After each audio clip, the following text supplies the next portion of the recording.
Ahí está. Bueno, ahí está.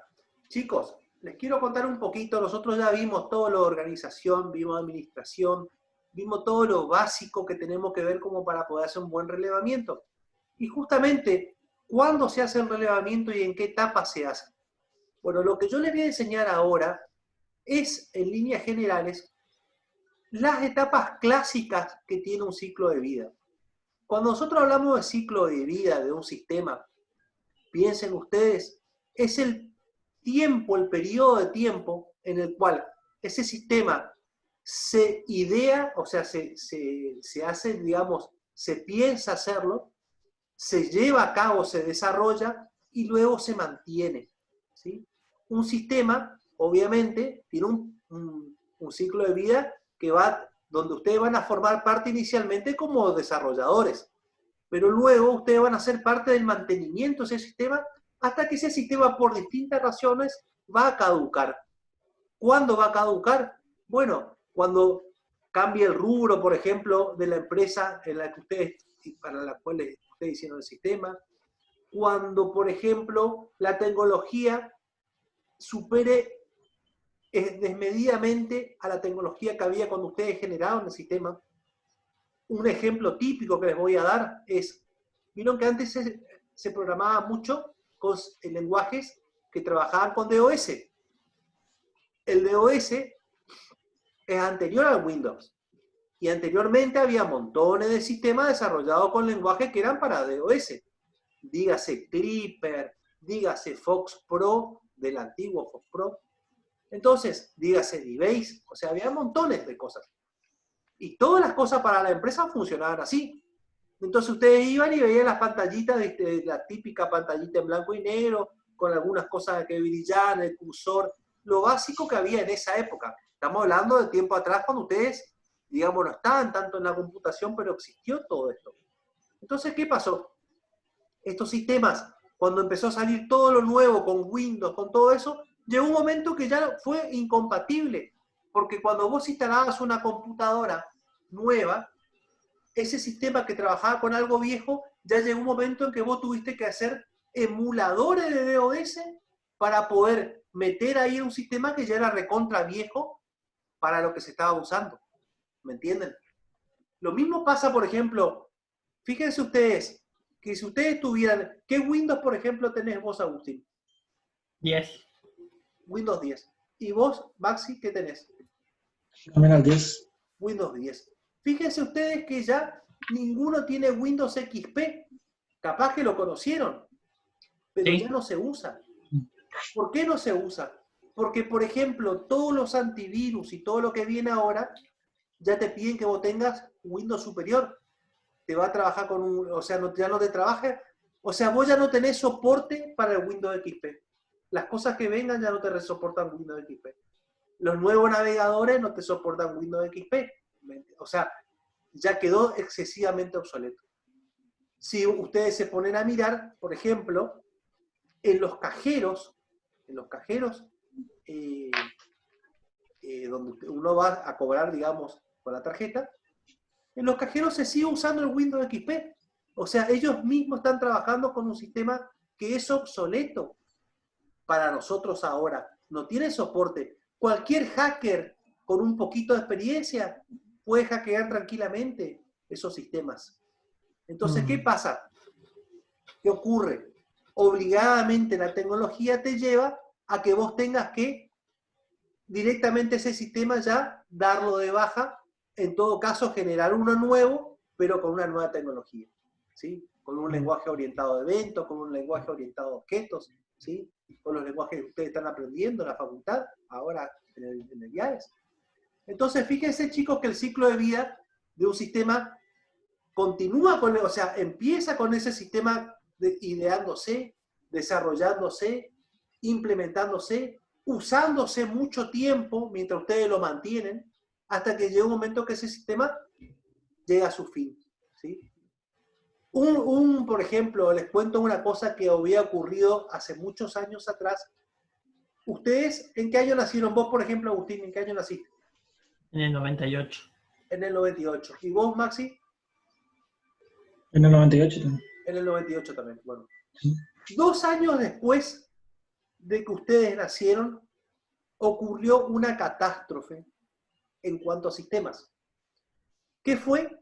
El tema del cambio de milenio. Antes, en mi época, por ejemplo, les estoy contando que muchos sistemas se hacían para DOS.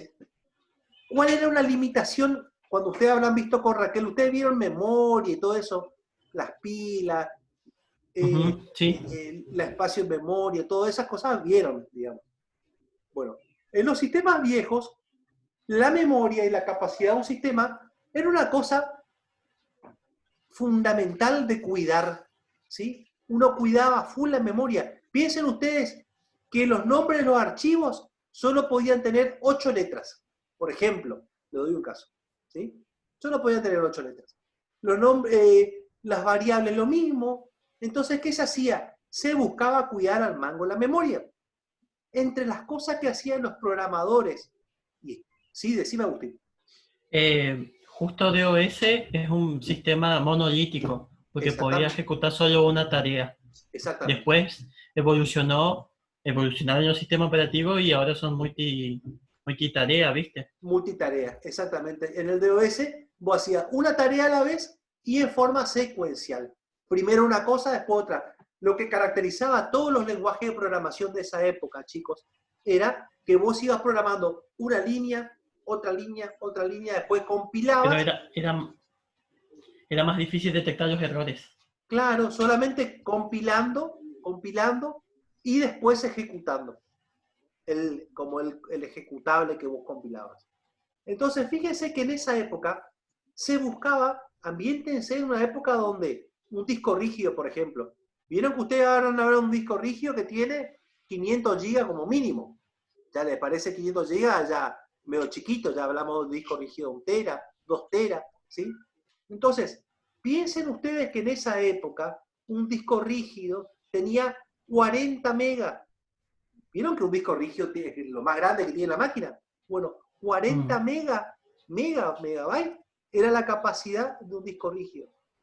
Fíjense ustedes que un tema musical que tenga 3 minutos, si ustedes hacen un MP3, ya tiene 3 megas. Entonces, 10 temas de 3 megas ya le ocupaban el disco rígido entero de esa época, ¿me entienden? Entonces, la capacidad era una cosa fundamental. Y los programadores de esos tiempos, para acortar espacio, para acortar, digamos, espacio en la memoria, ¿qué hicieron? Solamente tomaron en cuenta los 2 últimos dígitos del año. Imagínense que los sistemas y todo esto empezaron a crearse y todo eso en los años 80, 90, ¿sí? Entonces, iba pasando el tiempo y, por ejemplo, se creó un sistema en el año 87. Y bueno, ese sistema iba evolucionando, se iba usando, llegó al año 90, 91. Pero ¿qué pasó cuando llegó el año 99? ¿Qué pasó? O sea, las fechas, piensen ustedes, en las fechas, vieron que ustedes cuando programan tienen lo que se llaman etiquetas o labels. Vieron que ustedes utilizan las etiquetas o labels para poner, por ejemplo, algo, que diga, por ejemplo, código, claro, nombre y así. que diga, por ejemplo, nombre del cliente. Y después viene una caja de texto. Pero es una etiqueta. Sí. Bueno, los 2 primeros dígitos, 1900, era solo una etiqueta. ¿Me entienden? Solo una etiqueta en el programa. Lo que realmente cambiaba, que estaba programado, eran los 2 que venían después. Entonces, ¿qué pasó en el momento en que llegó del 99? Piensen ustedes que ustedes crearon una cuenta en el banco en el año 95, por ejemplo, ¿sí? Crearon una cuenta en el banco, fueron haciendo depósitos, extracciones y así sucesivamente, ¿sí? Entonces, si vos decís, por ejemplo, vos estás en el año 98, año que ustedes nacieron, bueno, son 3 años de transacciones, 3 años de decir, por ejemplo, enero, febrero, marzo, abril y así sucesivamente, 3 años de extracciones en el tiempo. Entonces vos decís, por ejemplo, bueno, quiero ver qué operaciones hubieron entre el año 95 y el 98. Son 3 años. O decir, por ejemplo, qué operaciones ocurrieron durante el mes de mayo del año 97. ¿Sí? Pero cuando llegó el año 99 y cambió al año 2000, ¿qué entendieron los sistemas? ¿Qué pasó? Todo volvió a cero y empezaban a caer miles y miles y miles y miles de errores. Imagínense una cuenta para la computadora, que la computadora es como un niño, o sea, ustedes le programan. Una cuenta que habían creado en el año 95, fíjense, un sistema bancario, una caja de ahorro del año 95, llegó al 2000 y la computadora quedaba loca porque era como que no podía restar, era como que decía 1900, para ella en realidad volvió a 1900. ¿Entienden lo que pasó? No llegó al 2000. ¿Por qué? Porque los programadores sabían, en vez de programar 4 dígitos para los años, que ahí ustedes tienen para hasta el 1999, ¿me entienden? En vez de programar 4 dígitos para los años, pusieron 2. Entonces llegó al 00 y llegó otra vez, es como que volvió a 1900. Y los sistemas quedaron locos y colapsaron. Y eso se llamó, digamos, hubo una gran hecatombe ahí a nivel mundial con los sistemas de los bancos, con los sistemas de IBM, por ejemplo. Ahí tuvo que salir IBM era el mayor proveedor de sistemas del mundo. Tuvieron que salir al ruedo, hubieron montones de despidos, quilombo por todos lados, imagínense ustedes. Bueno, eso para ustedes Era un sean, boom. yo lo que les quiero hacer ver, cómo los sistemas tienen un ciclo. En este caso el ciclo se colapsó automáticamente por la razón del cambio del milenio, ¿sí? Porque todos programaban igual. Bueno, y lo que yo les voy a contar es una forma, la metodología clásica de sistemas. Yo después vamos a hablar un poco más en la clase que viene sobre metodologías. Hay mucha metodología de sistemas, ¿sí? Y cada una sirve para encarar un distinto tipo de sistema que se les presenta. ¿Sí? ¿Qué les quiero decir con esto? Hablemos, por ejemplo, de construcción. Vieron que está la construcción tradicional, ¿sí? Ladrillo, cemento, ¿sí? Se van poniendo los ladrillos, van haciendo la construcción. Esa es la construcción tradicional que todo el mundo usa. Pero hoy por hoy se está ocupando muchísimo la construcción en seco, ¿sí? La construcción en seco trabaja con paneles tipo prefabricado, trabaja con Durlock. ¿Cuántos negocios ustedes ven que del día a la noche, en menos de un mes, ya está armado el negocio? ¿Sí? Algo que tradicionalmente, si ustedes tuvieran que ver que se está construyendo tradicionalmente con ladrillo, cemento, lo tradicional, tardaría meses. Y ustedes ven que en una semana está hecho el negocio. ¿Por qué? Porque trabajan con construcción en seco. Tiene pros, tiene contras, ¿sí? Tiene ciertas características, pero ¿qué pasa? Es una metodología distinta a la tradicional, ¿sí? A eso Claro, nueva, actualizada. nueva, actualizada. Que no siempre es la óptima. O sea, según el caso, me conviene o no. Si yo, por ejemplo, estoy apurado y necesito poner ya mi local comercial, bueno, me sirve esa metodología. Pero si yo quiero hacer las cosas con tiempo, porque se hace más rápido, pero es mucho más caro. ¿Me entienden?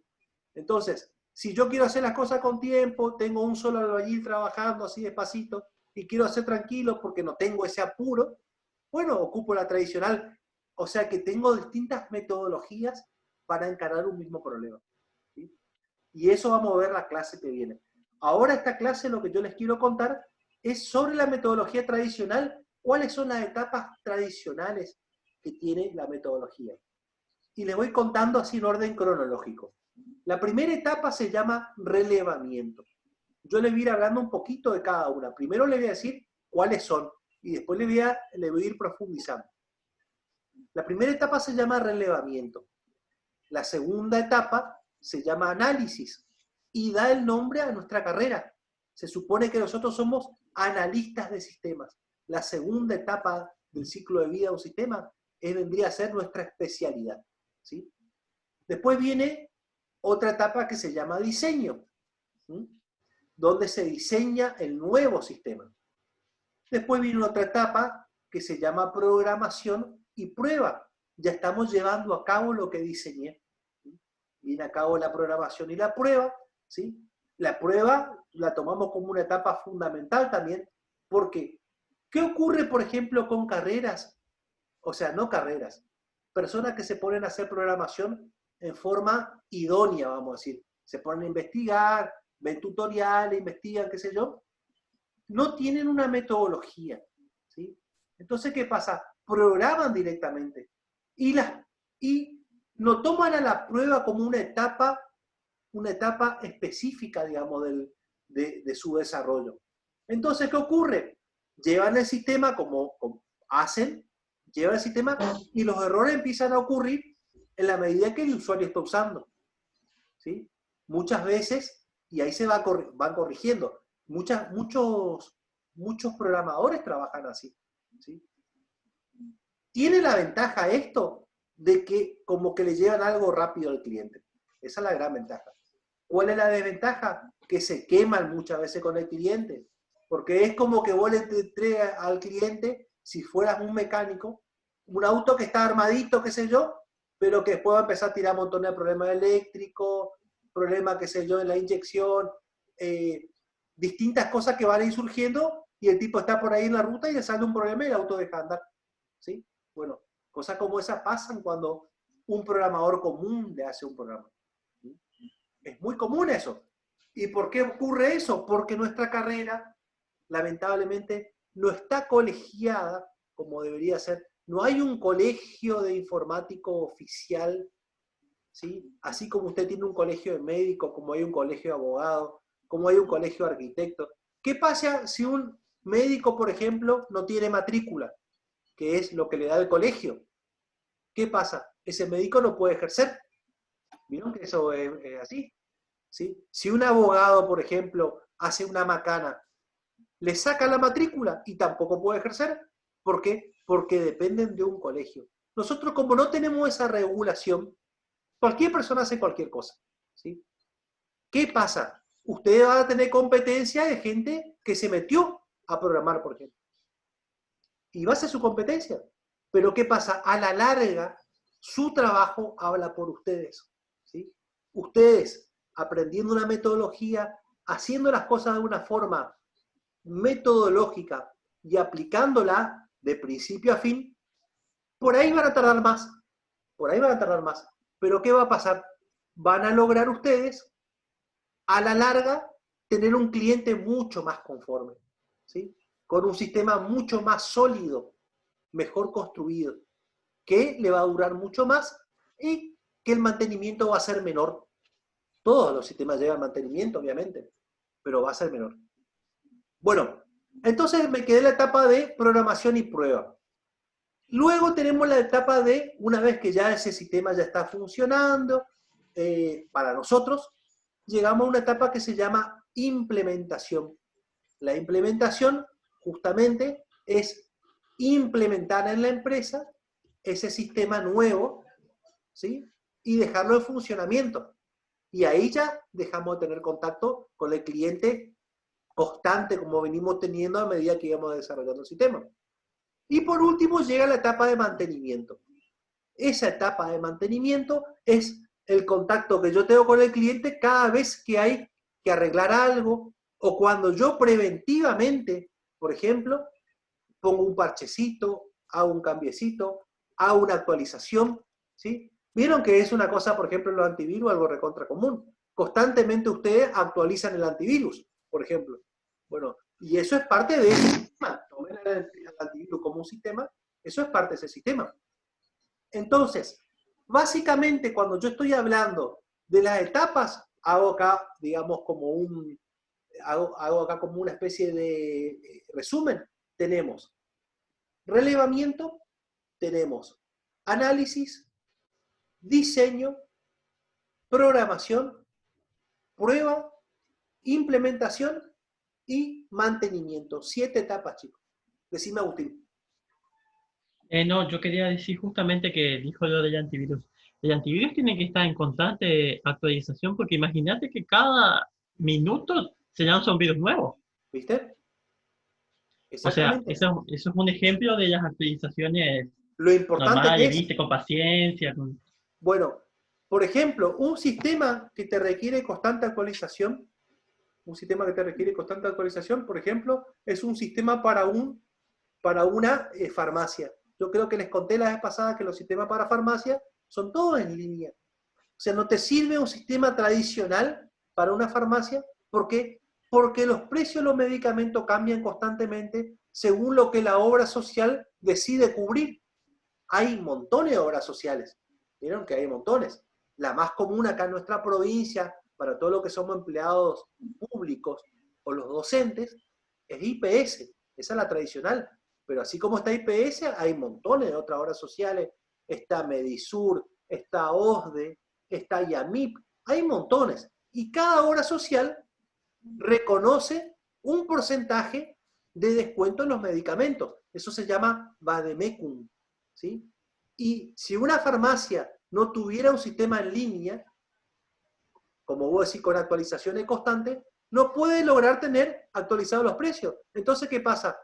Suponete que tiene un medicamento que vale 10.000 pesos, el medicamento, un medicamento carísimo.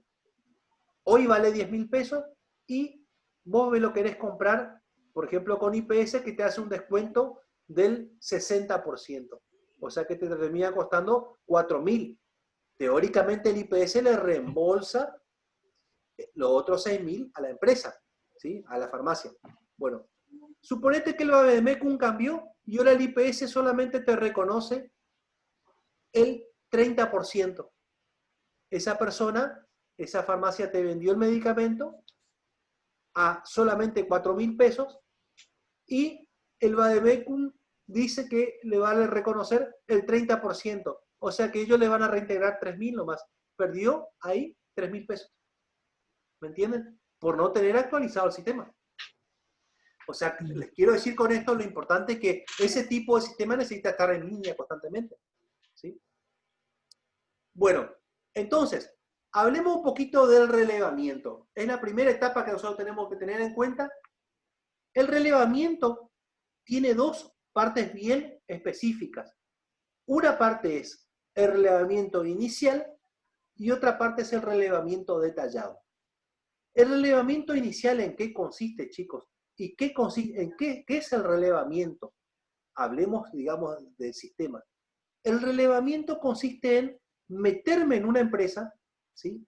Ir a una empresa y poder saber que esta empresa tiene una forma de manejarse. No importa que esté informatizada, no importa eso, digamos, que esté informatizada o no. Lo importante es saber que esta empresa tiene una forma de trabajar. Y nosotros tenemos que entender cómo trabaja esa empresa. Un segundito, ya vengo.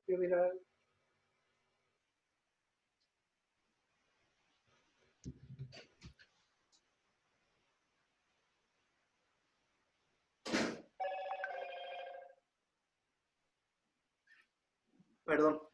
Dice Maxi que cortó la luz en su casa. ¿Se le cortó? A ver. Sí. Ah, qué macana. Bueno, para que le voy a mandar un mensaje. No te preocupes. Después mirás Hay que hacer resubida. grabación. Sí, igual, entonces voy a hacer un poco cortito, voy a explicar solo el relevamiento y después vamos a seguir la clase que viene hablando de las otras etapas, ¿sí? Pero en el relevamiento, yo voy a tener dos partes, Agustín. Básicamente, una es el relevamiento inicial y después yo tengo el relevamiento detallado. El relevamiento inicial va a consistir en hablar con el dueño de la empresa, con un directivo. ¿Se acuerdan cuando hablamos de la pirámide organizacional? ¿Sí? Sí. Vieron que teníamos en la parte superior de la pirámide un directivo, o varios, o los dueños. Bueno, con esa gente nosotros hablamos en la etapa inicial del relevamiento.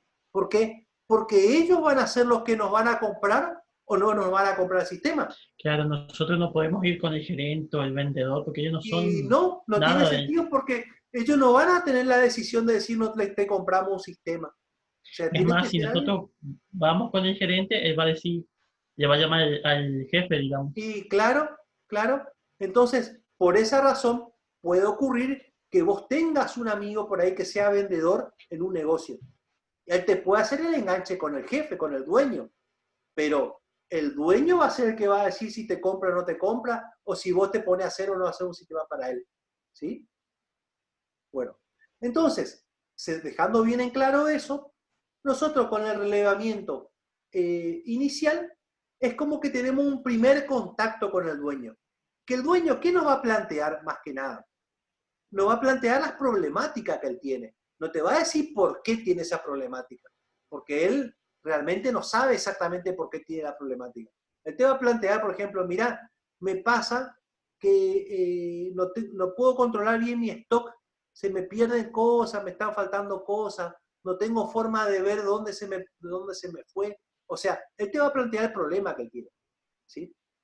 Entonces, vos, en función de eso, vas a orientar inicialmente, Agustín, hacia quién, hacia qué cosas vos vas a hacer tu sistema. Normalmente lo que va a ocurrir dentro de lo que nosotros estamos acostumbrados a tratar va a ser que vos casi siempre va a ser un sistema de facturación y stock. Eso es el caballito de batalla que nosotros recontra vamos a tener como analista de sistemas. Porque es, vamos a decir, el corazón de cualquier empresa. La facturación y las ventas y las compras a su vez digamos, de los insumos. ¿Sí?